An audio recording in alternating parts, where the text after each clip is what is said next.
and welcome. Thanks for popping into my channel. If you are new here, please like and subscribe for me. If you find this content helpful, hit that notification bell so that you don't miss out on the next video. Comment below with anything that you need help with or topics you'd like me to cover, and check out my website, consultingninja.tech. With that out of the way, let's finish off our little templating project here. We've already done the navigation bar, we have done our router, and we've set up a page component that takes a list of pages. Now let's do something cool. We're going to quickly make a footer just because your website has to have one, and then I'm going to show you guys something called a recursive component. So stay tuned for that. The source code for this project again is available in my repository. Without further ado, let's go. So inside of our lib, let's go ahead and create a new file called footer.svelte. And what we need to do is set up our script because we need to get our data. That's going to be the links util file that we've previously set up. Then we're just going to render a footer. In here, let's make a div with a class of footer. And then what we're going to render is a list of those links.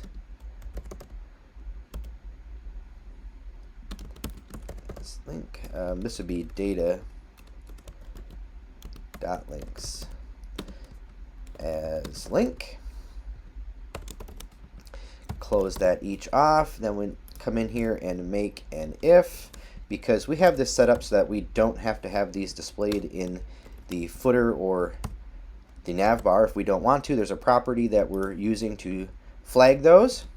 So if link.display in footer, then we're going to render out a div. It's going to have a class of footer-item, and in here we'll do our href. That's going to be the link.url. And then inside here will be the link.link text. Just below the each, let's make one more div. This is primarily so that if you guys need to put any additional stuff down below these links, you'll kind of have an idea of where to put it. So we'll call this footer below. And I'll just throw some a small tag here with a class of website rights, and we'll just pass in that data.copyright notice like that. Again, I'm not going to do all the styles. I'm not going to make you guys watch me type out all the styles because it just takes a long time to get that stuff all typed out. Let's go ahead and save that. Double check our link.util that we have our copyright notice in there. We do. So that's good. Now inside of our app, we want to import footer. And then below our main tag, we want to render that footer and pass the link util to that. Give that a save, and let's check out to see if we've done this correctly. And we have. So awesome. We have our nav bar, we have a page, and we have our footer. Pretty cool. So here's where that website rights is located. If you wanted to add in some social media icons into your website, you could do that easily down here now. Now you know where that's at. Alright, the next thing that we're going to do is super sweet. If you guys have never made a recursive component before, well, let me tell you, it's pretty cool stuff. Essentially what a recursive component is a component that calls itself under a certain condition. Alright, so inside of our page util.js file, let's come down here and let's make a new object. Const page data is an object, and we're going to have a home, which is a property that has three things: a left blocks, which is an array, a center blocks, which is an array, and a right blocks, which is an array. And then we need one of these properties for each page. So home,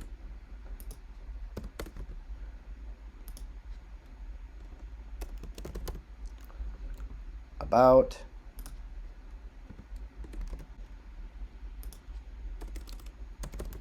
contact,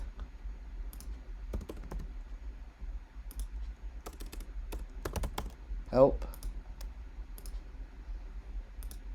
and not found.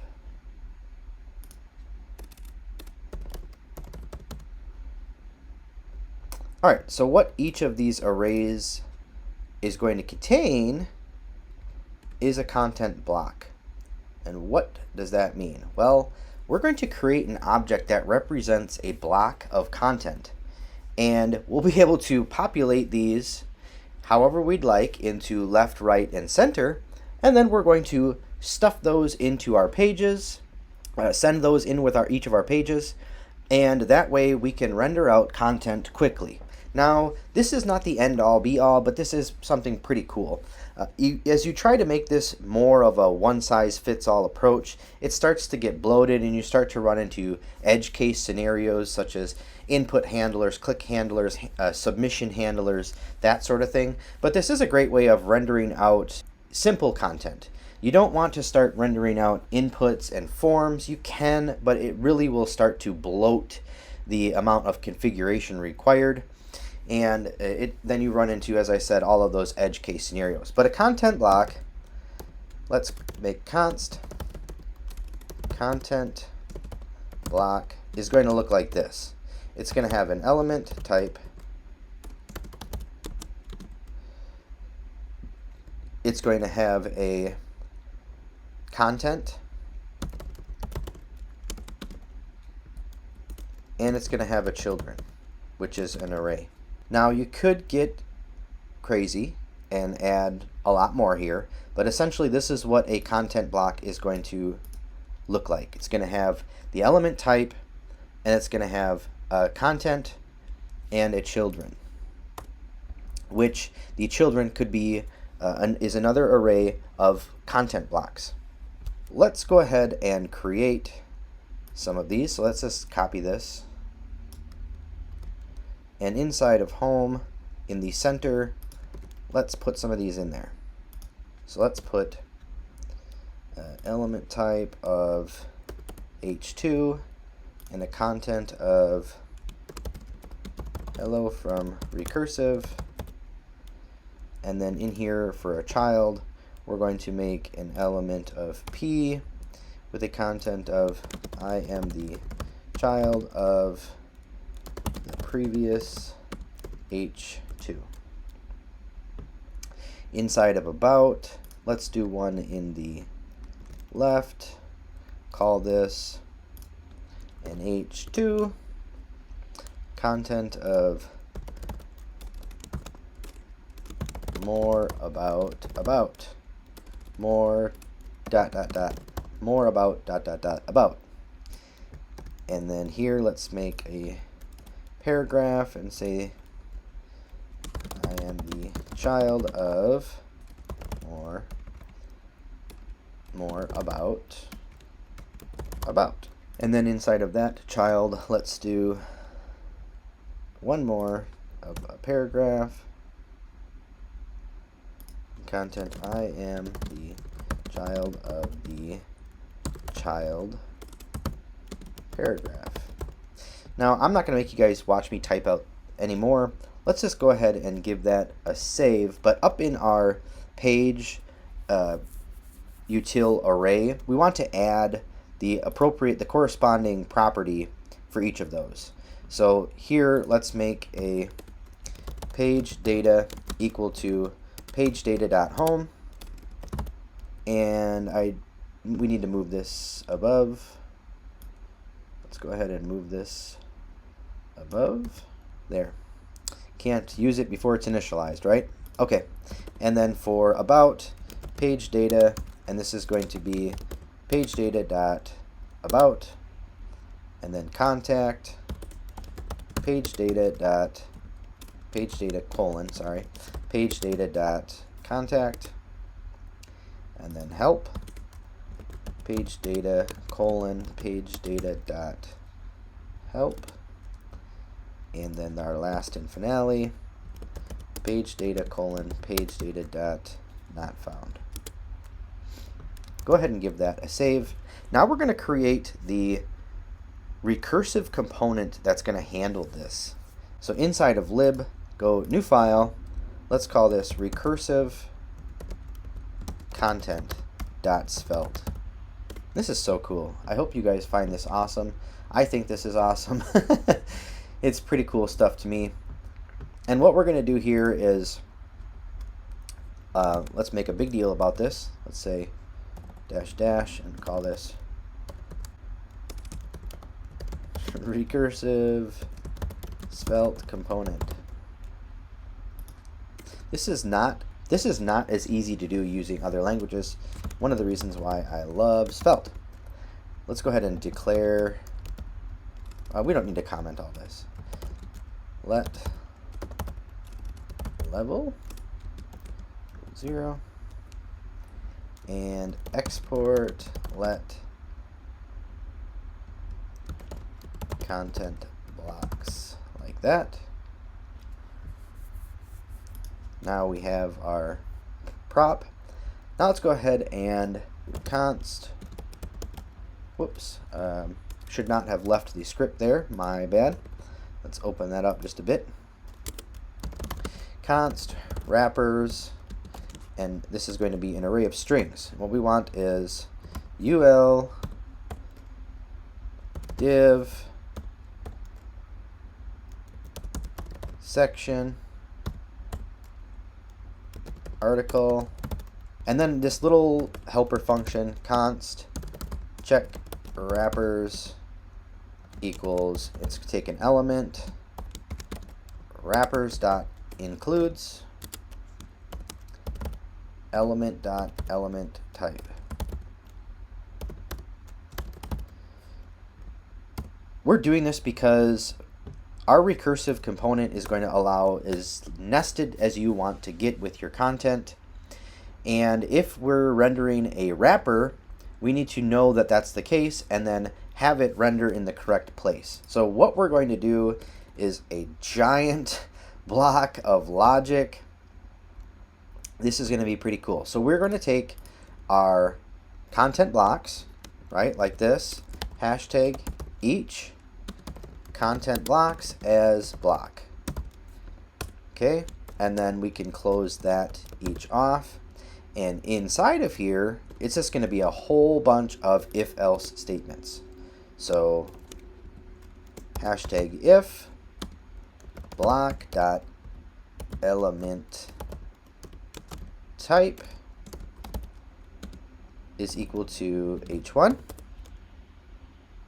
Then we're going to render out an h1, right? Makes sense. So h1, and then we'll render in that content. Block dot content. All right, so let's do an else if block dot element type is equal to h2. Then we're going to render in h2, passing in the block dot content like such. Now we need an else if block dot element type is equal to a paragraph. We're going to render a paragraph and pass the content in there, block dot content. I'm not going to do all of these. Let's go ahead and close this. Oh, let's do one. I want to show you guys one more. That way you can see else if the block dot element type is equal to div and block dot children dot length and block.children dot length greater than 0. Then we're going to render out a div, but inside of here we're going to do a special tag. And what that's going to be is a svelte tag, svelte, like this, self, and we're going to pass content blocks equal to, inside quotes, I know it's weird, and then the brackets, block dot children, and then close that tag off. Now we do need to close off the if, like this, /if. So the component is rendering, and as it comes down, if the element is of type div and there are children, then it's going to call itself, passing in as the prop, content blocks prop, the children of that element. And you can do this as deep as you want to go. So this is a recursive component. It will call itself as many times as you nest your content and render it all out however you'd like. Super sweet stuff. In order to render out just the regular children, we do have to have one extra check at the end. This is how you do it if you want to nest your children inside of another wrapper, a list or a div or section or article. But let's just say you wanted one H1 and then an H2 and then a paragraph like we've done. We need to do one other thing in order to make that work, and that is add another if down here, and that's if block.children, essentially that same check that we did. But we need to check one other thing, and that is we have to run it through the function that we ran, greater than 0, and then not check wrappers, because otherwise this would always run if it was a wrapper as well. So we want to make sure it's not a wrapper component before we render this one here. And then we're doing the same thing, calling that cool svelte tag, and that's so cool that they did this. This is not that easy to do in other languages. You usually have to create like a helper function in order to make this work. Not with Svelte. They make it so nice. Content blocks equal to quotes, brackets, block.children. Like that. And close off our tag. And then save. So now inside of our page, let's import recursive content, and then in this let's do a if statement, if page data left blocks length. So if there is in fact some length to that. So this is going to allow some really cool stuff, because you can control the template with the template tag and have that class do left, center, or right, and then you also can render content in each of these divs as well by populating either left blocks, center blocks, or right blocks. It gives you a lot of control. So pretty cool stuff. Let's go ahead and call recursive content, or render that component, passing in content blocks equal to page.pagedata.left blocks for this one. And then we can copy and paste this inside of those other divs like such. And then just change this to center. And this will be center. And this will be right. And this will be right. So we're now running through all of the pages defined in page util, and then every page has those 3 arrays of left, center, and right blocks of content, and then this recursive component is going to call itself based off of that data as well. So as deeply nested as you want to get. Let's give that a save and go check out our work. Here we are at home. There's our hello from Recursive, and then the child of that element. So when Recursive ran, it printed off the H2, and then it's seen that there were in fact children of that content block, and so it called itself, passing in the next array, which was just one element long. Let's look at about. So in there you can see the template class kicking in and the content going over to the left.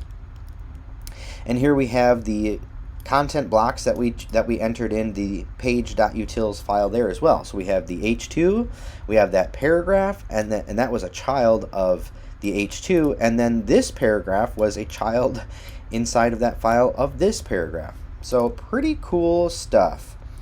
I hope that you guys have found this video helpful. If you did, please give a like and thumbs up. Check out the source code in the GitHub repository. Play around with this, tweak the styles a bit, and go ahead and get crazy generating all kinds of cool static websites. Add in support for images. Stay tuned for the next video. As always, have a great day.